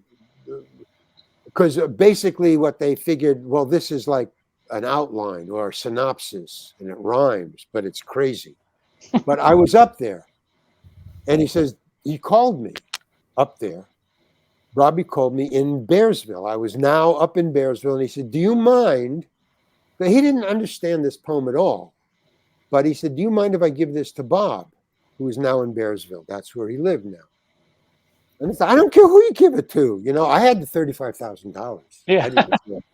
Do what you want. It was stashed away. I hid it. Yeah. And so the next day, Bob Dylan comes to my place where I was living in Bearsville, waiting for some note about what I should do. What's the next step here? And Bob Dylan comes to my door and he says, did you write this? And I said, yeah, and he had it. And he said, okay, we're going to publish this. And I go, publish what? And he said, this poem. If you wrote this, we're going to publish this in Playboy. So he went to his manager. I forgot his name. We went to his manager, and his manager said, I don't publish poems. I don't handle comedians, and Larry's too tall to be funny. Oh, he did that to me. I was standing there. They brought me and the poem to his manager, and that's what his manager said. 3 things. He looked at the poem. They handed it to him in his kitchen. I'm standing in his kitchen with Robbie Robertson, Bob Dylan, me, and his manager on the poem. And they handed it to him, and he looks at the poem. He didn't read it. He just looked at it. And he goes, I don't handle poems. I don't handle comedians. And Larry's too tall to be funny. So when he hands it back to Bob hands it back to me, and then Albert Grossman. Albert turned around. He was in his bathrobe. It's 10 in the morning. And Bobby says, I'm going back to bed. And he turned and he walked out of the kitchen and went upstairs. Mhm. Bob turns to me and he gives me the poem back and he says, well, that's my shot, man. He was going to give it to Hefner. I don't know what to do now. So Wow. Robbie said, well, I don't know, man. You got your money. Good luck. And they drove me back to my house, dropped me off, and I went back to being in the committee. The Yeah. reason I tell you that is I don't know how I got that poem. I didn't know why Bob Dylan called me. I didn't know anything. If you say I'm talented, okay. That's what Bob said. I still don't understand Yeah. what the fuck is going on. Okay. I had $35,000 in my bank account, and Oh, that's man. proof. And Yeah. they never asked for it back. And I met That's the sweet part. guy. Yeah, Yeah. and I met the guy who actually signed the check from Warner Brothers 2 years later in an airport. And I was really embarrassed because, you know, I never saw any of those people again. Right. And I was sitting right across from him in the airport, facing him. He's reading a newspaper, and I didn't have anything. I'm just sitting and oh my God, that's I forgot his name, Mike. And he put the paper down and he looks at me and he goes like that. So I figured I got to say something, you know. So I go, and as I'm walking towards him, and you know, he just put a smile on his face, and I go, hey, and he says, Larry, forget it, man. It's not my money. Dylan didn't need it anyway. No. He made plenty of money. We do that all the time. Yeah. Yes. Okay. So I said, well, thank you very much. Yeah. But that's, you know, I just don't know. I just do it, you know. And Yeah. so You're they were in all the excited, and moment. I still never understood what it was all about. Oh, the point of it is that poem that he handed back to me is gone. It's lost. It was thrown overboard when I was evicted from the boat I was living on. Well, there's another story I'm not Oh, going to go my. into. But everything was thrown overboard because I wasn't paying the rent. I lived in my car for a year after that. But everything was thrown overboard. It was only $150 a month. It was an LST, the landing barges on Omaha. It was bare. It was barren. It wasn't a fancy boat. It was just a mattress, a The place kayak. to sleep. It was an empty hull. Yeah. And they threw everything I had overboard because I didn't pay the $150 because I was in New York doing Yeah. something. Right. So, but I lost the so that's why I guess I answered the question about I don't know what I want to throw away because I didn't know I had that talent to write that poem. Yeah. And if I would say Fair throw enough. away Good answer. writing. So that's a long way around, but It's okay. I'm Good sorry. story. Okay. Good So, story. so we're gonna ask the rest of these here real quickly before Okay, I'm we sorry hop I off here. did that. No, it's all good. No. No, it's all good. Okay. So if you had to pick one theme song to describe your life, what would it be? Holy cow. We bring the heat I'm- here. Yeah, shake, rattle, and roll. You know, That's a good one. That is a good that's one. that's about it, man. Okay, so you can answer this or not answer this, but is there an actor or an actress that you've worked with that you never want to work with again? You don't have to name names, but you can if you want, but you don't have to. Well, let me see if I can think of even one before I. Or what role do they play? And if you can't remember, we'll try to guess it. Maybe. Maybe. An actor that I would never work with, that I refuse to work with, or don't want to work with again. Yeah. That is. Let me see. What was it? Well, I mean, this is going way back to my youth. I mean, because there really isn't anybody that I wouldn't want to work with. The only two I could come up with that are actors, so it fills the categories. When I was doing summer stock, there was an actor in the company. We're doing musicals. We were doing musicals, all the famous musicals. Like Oklahoma stuff like that. Oklahoma, this is the one. And there was a dancer in the company. Now in summer stock, you double on a lot of parts. So if you were a dancer, you also did a small part in another scene. So that's why I say this actor. He was a dancer, but he was in another scene. But there was an Indian thing. So it was Oklahoma. So there was an Indian I'm a good guesser. reference dance where he played an Indian. So all the dancers were in, those things that the Indians wear, just a little, what do they call them? Well, they just cover their Well, you have one. What do you call it? Well, I don't.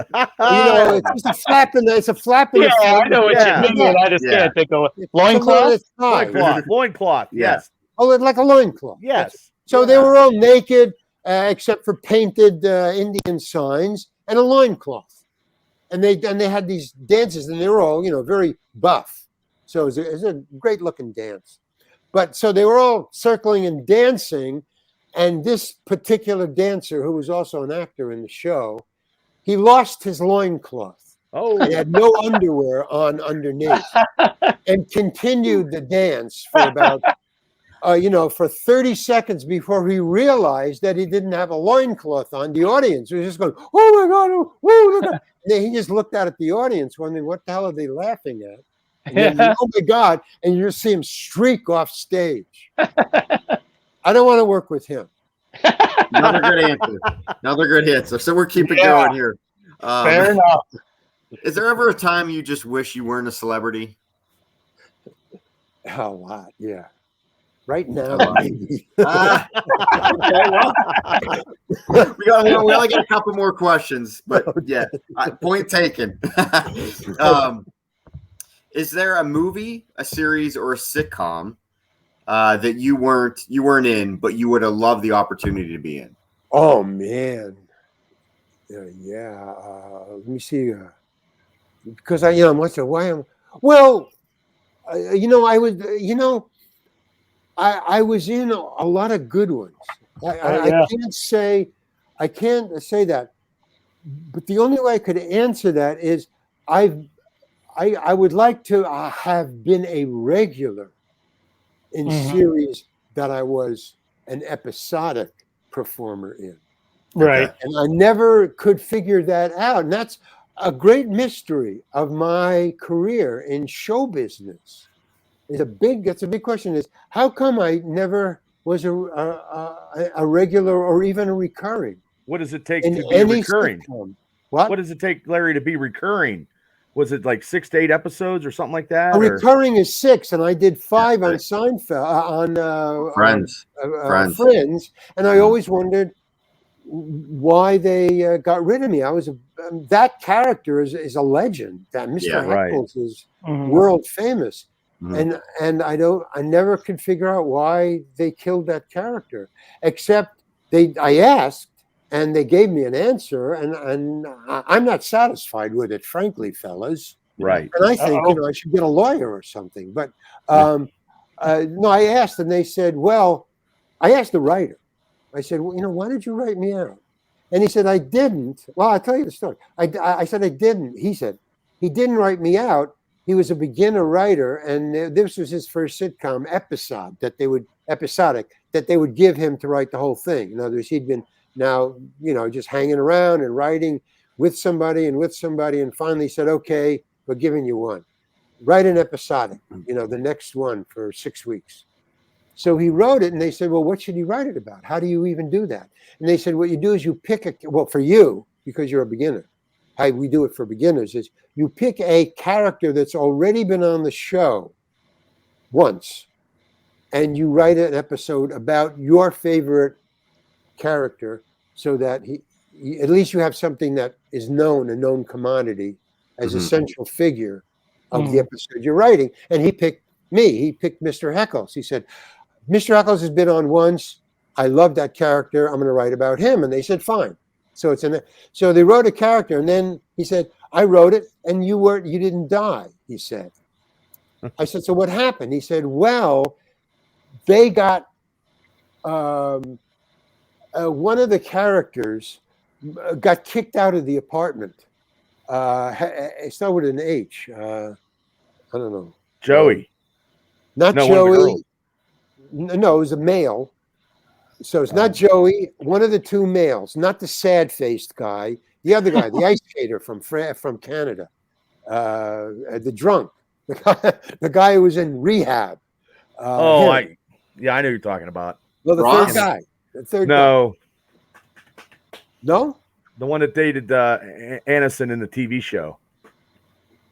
Chandler. Yeah, Chandler. Chandler. Chandler. Yeah. Chandler. They kicked Chandler out, and they didn't have, and they wanted to. They suddenly realized that they didn't have a place to get him back in.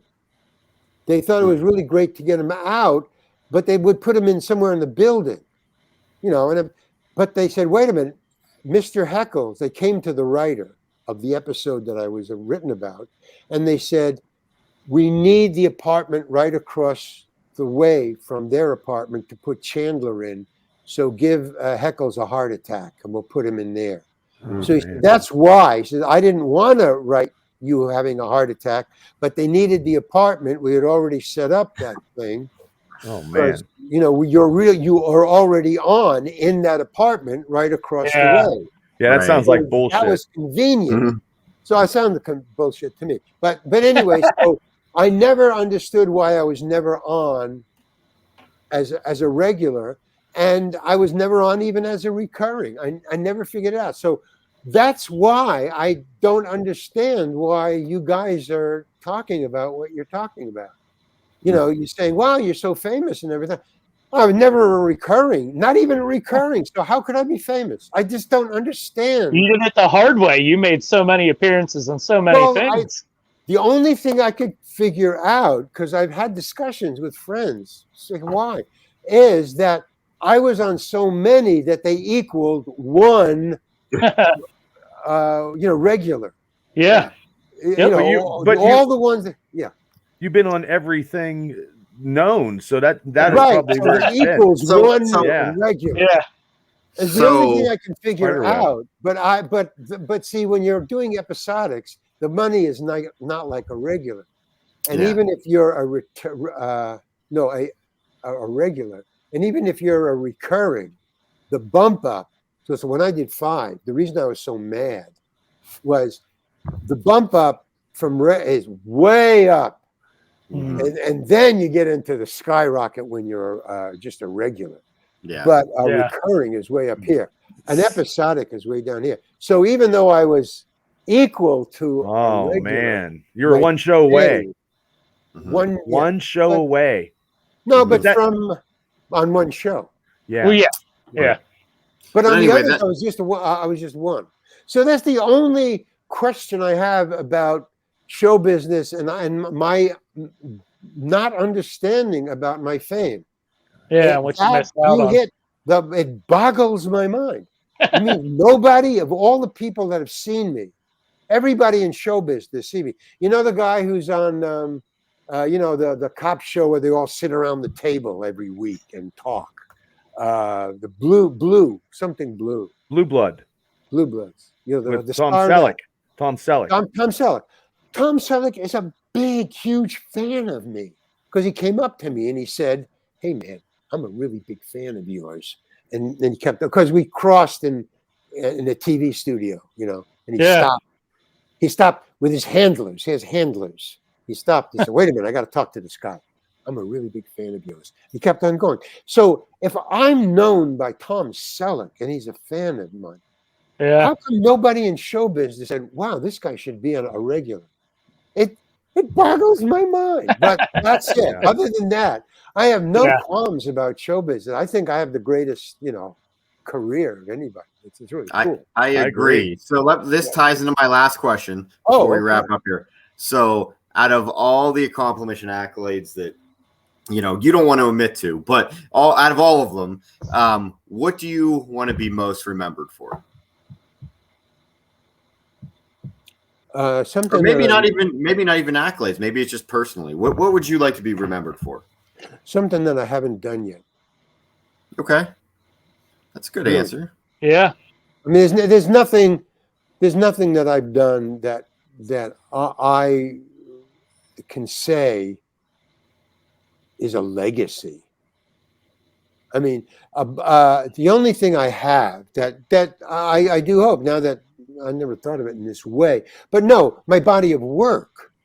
my body of work, and not even what you guys know me as, my film shorts. Mhm. That's what I want. My film shorts. They're all on YouTube, but and not one or two. I mean, there's one that's great. There's one that's not so great. There's one that's really incredible. But no, the body of work, and that's what I have always had in mind. And I never had a career in mind, but ever since I was a little kid, I always knew, even when I didn't even know what it meant, was body of work. When you're gone, what is left? You either have a body of work, or you have a child or a family or a legacy or something. But nothing there's nothing that I've done that I think is incredibly great. I mean, you guys may think, wow. And I don't think it's being humble. It's just I think I got one more. You always think you got, I haven't done the really big burp yet. Yeah, we got to look upriver. Yeah, right. But I'm writing the book. I think the book will tell the tale. I'm writing a book about everything that I've talked about. Writing a book. And so far, I think it's pretty good. It's. I thought it would be hard to write, and it's not. There's a little flow to it. So that's a tell. Yeah. Well, that's great, Larry. That's amazing. Anything you would like to plug to our audience before, you said the book, you have a really amazing website as well that I've been on with that sells your art. I believe you have a book on there already. Well, that's one book. Yeah, that's one book already. Yeah. Okay. I have 4 things that I want to sell. Sure. But they're all upcoming. So they're not out there yet, but they're like weeks away from happening. And that's what I'm going towards. Everybody knows what I've done. Mm-hmm. So I'm having a Patreon channel, Larry Hankin Patreon channel. So that's coming up. That'll be launched in a week or 2 or 3. I'm having a meeting this week about that. So the Patreon channel, then my website, which is thereallarryhankin.com. There is a larryhankin.com, but that's been stolen. That's not you. Somebody else, not me. So thereallarryhankin.com is my website.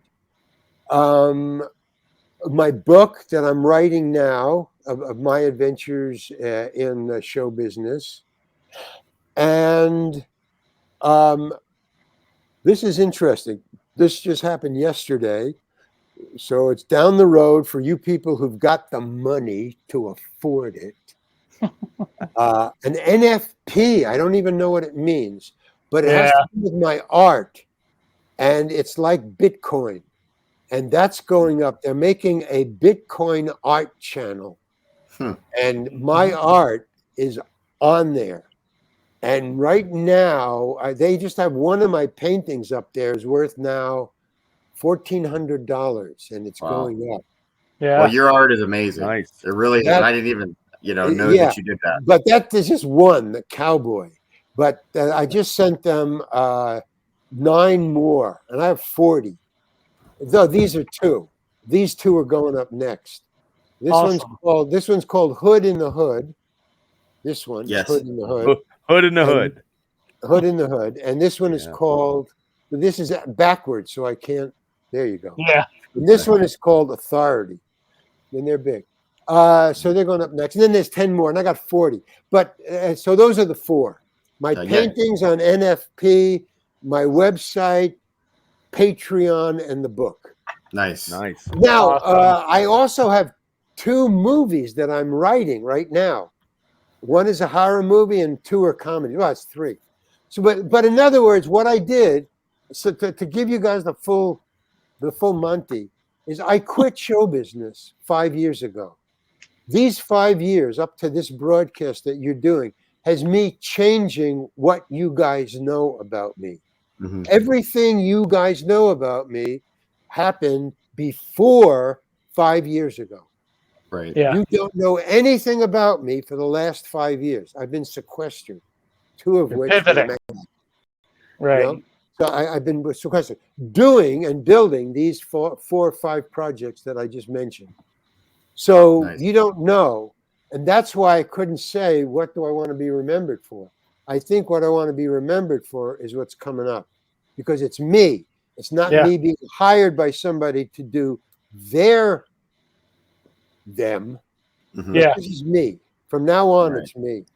So I'm That's betting awesome. on me. That's all I'm doing. Yeah. Well, Larry, we barely hit any of your career previously, and we barely hit anything that's moving forward. Like your Well, let's first do it. episode. When I get this stuff coming out, let's do this again and talk. Oh, we'll about bring you what back. I Most have definitely. done. Absolutely. We would love that.